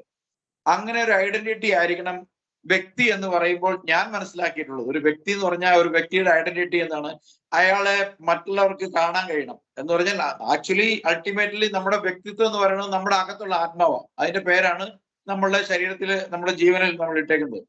ആ അർത്ഥത്തിൽ ദൈവത്തിൽ 3 ആളത്വം ഉണ്ടെങ്കിൽ ശബ്ദമല്ല ഒരാള്, പ്രാവല്ല ഒരാള്, പിന്നെ താഴെ നിൽക്കുന്ന ഒരാളെന്ന് മനുഷ്യന്റെ കേവല ബുദ്ധിയുള്ള ഒരു മനുഷ്യൻ, വളരെ വളരെ മിയാഗർ ഒരു നോളജ് ഉള്ള ഒരു മനുഷ്യൻ അറിയാം. ഒരു വ്യക്തി എന്ന് പറയുമ്പം ആ മനുഷ്യന് ജീവനുള്ള ഒരു ശരീരം ഉണ്ടായിരിക്കണം, അകത്ത് ആത്മാവ് ഉണ്ടായിരിക്കണം. അതാണല്ലോ മനുഷ്യനെ മൃഗത്തിൽ നിന്ന് വേർതിരിക്കുന്നത്. ഈ ഒരു എൻറ്റിറ്റി ഇല്ലാത്തതൊന്നും വ്യക്തികളല്ല. അപ്പോൾ എങ്ങനെയാണ് പല സ്ഥലത്തും നമ്മൾ വളരെ രസകരമാണ് അദ്ദേഹത്തിന്റെ വീക്ഷണങ്ങൾ. നമ്മൾ ഇന്നുവരെ മറ്റു പലരെ കുറിച്ച് പലരും പറഞ്ഞതിനേക്കാളും വ്യത്യസ്തമാണ്. ഇവൻ അനിൽക്കൊടുത്തോട്ടം പോലെ ഇത്രയും വലിയ വിഡ്ഢിത്തം എഴുന്നള്ളിച്ചിട്ടില്ല. അതുകൊണ്ടാണ് ഞാൻ പറഞ്ഞത് നമുക്ക് ഒരു പക്ഷേ ഒരു 5-8 ആഴ്ചകളെങ്കിലും നമ്മളുടെ ഇദ്ദേഹത്തിന്റെ ഓരോ പോയിന്റുകൾ എടുത്ത് ഡിസ്കസ് ചെയ്യാനുണ്ട്. അതുകൊണ്ട് ഈ പേഴ്സണിഫൈഡ് ചെയ്തേക്കുന്ന എല്ലാ വിഷയങ്ങളും അത് എടുത്തിരിക്കുന്ന ബൈബിൾ കൊട്ടേഷനുകൾ ഫർദർ അടുത്ത ആഴ്ചകളിൽ എടുക്കാൻ ആയിരിക്കും നല്ലതെന്ന് എനിക്ക് തോന്നുന്നത് എന്നാണ് എനിക്കൊരു അഭിപ്രായം. കാരണം ഈ ചോദ്യമായിട്ടുള്ള പറയൂ. തന്നെയുമല്ല, നമ്മൾ വിശദീകരിച്ച് വിശകലനം ചെയ്ത് പറയേണ്ടതാണ്. ഓക്കെ, അപ്പൊ നമ്മുടെ നെക്സ്റ്റ് വീക്കിലേക്ക് നമുക്ക് ഈ നമ്മുടെ പ്രേക്ഷകർക്ക് ഈ ചോദ്യം അവരുടെ മുമ്പിൽ ഇട്ടുകൊണ്ട് അടുത്ത വീഡിയോയിൽ ഞങ്ങൾ ഈ ചോദ്യത്തിൽ നിന്ന് തുടങ്ങുന്നതായിരിക്കുമെന്ന് അറിയിച്ചുകൊണ്ട് ഈ വീഡിയോ ഞങ്ങൾ വൈൻഡപ്പ് ചെയ്യാൻ ആഗ്രഹിക്കുന്നു. ഈ വീഡിയോയിൽ ഇന്ന് ഇപ്പോൾ ഓൺലൈനിൽ ഈ വീഡിയോ കണ്ടുകൊണ്ടിരിക്കുന്നവരും തുടർന്ന് ഇത് കാണാനിരിക്കുന്നവരുമായ എല്ലാവരെയും ഈ ബാബു ജോർജ് പത്തനാപുരം എന്ന് പറയുന്ന ഈ വ്യക്തി സ്നാനത്തെ സംബന്ധിച്ചും ദൈവത്തെ സംബന്ധിച്ചും അദ്ദേഹത്തിന്റെ കാര്യങ്ങൾ അദ്ദേഹം അപഗ്രന്ഥിച്ചുകൊണ്ട് സംസാരിക്കുന്ന വേദവാക്യങ്ങൾ കൂടി നിങ്ങൾ ബൈബിൾ എടുത്തു വെച്ചൊന്ന് പരിശോധിക്കണമെന്നും തുടർന്ന് ഈ ഖണ്ഡന വീഡിയോകൾ കണ്ട് ഏതാണ് സത്യം, ഞങ്ങൾ യേശുനാമക്കാർ എന്ന് നിങ്ങൾ അല്ലെങ്കിൽ കുറ്റപ്പെടുത്തുന്ന ഈ വിലപ്പെട്ട നാമധാരികളായ ഞങ്ങൾ പറയുന്നതാണോ, ഈ ഒരു നാമവും ചൂണ്ടിക്കാണിക്കാനില്ലാത്ത തൃത്വം പറയുന്ന ബാബു ജോൺ പ്രതിനിധാനം ചെയ്യുന്ന പെന്തക്കോസ്ത് ആണോ ശരി? ഏതാണ് തിരുവഴുത്തിലുള്ള പിൻബലമുള്ളത്? ഏതിനാണ് അപ്പസ്തോലിക പാരമ്പര്യമുള്ളത്? ഏതാണ് ഏകദൈവ വിശ്വാസികളായ യഹൂദന്മാരെ വിശ്വസിക്കാൻ കാരണമായി തീർന്നത് എന്നൊക്കെ ഉള്ള കാര്യങ്ങൾ നിങ്ങളുടെ ചിന്തയ്ക്ക് വിട്ടുകൊണ്ട് ഈ വീഡിയോ ഞങ്ങളിവിടെ അവസാനിപ്പിക്കുന്നു. ഇത് സംബന്ധിച്ച് അഭിപ്രായം രേഖപ്പെടുത്തിയ വിലയേറിയ കർത്താവിന്റെ ദാസന്മാരെ ഓർക്കുന്നു. സാങ്കേതിക പരിമിതി കൊണ്ടും സമയപരിമിതി കൊണ്ടും ഈ ചോദ്യങ്ങൾക്ക് മറുപടി പറയാൻ കഴിയാതെ പോയ കർത്താവിന്റെ ദാസന്മാരെ അടുത്ത വീഡിയോയിൽ ചോദ്യങ്ങളുമായി വീണ്ടും സന്ധിക്കാം എന്നുള്ള വിശ്വാസത്തിൽ വീഡിയോ അവസാനിപ്പിക്കുന്നു. Price the Lord.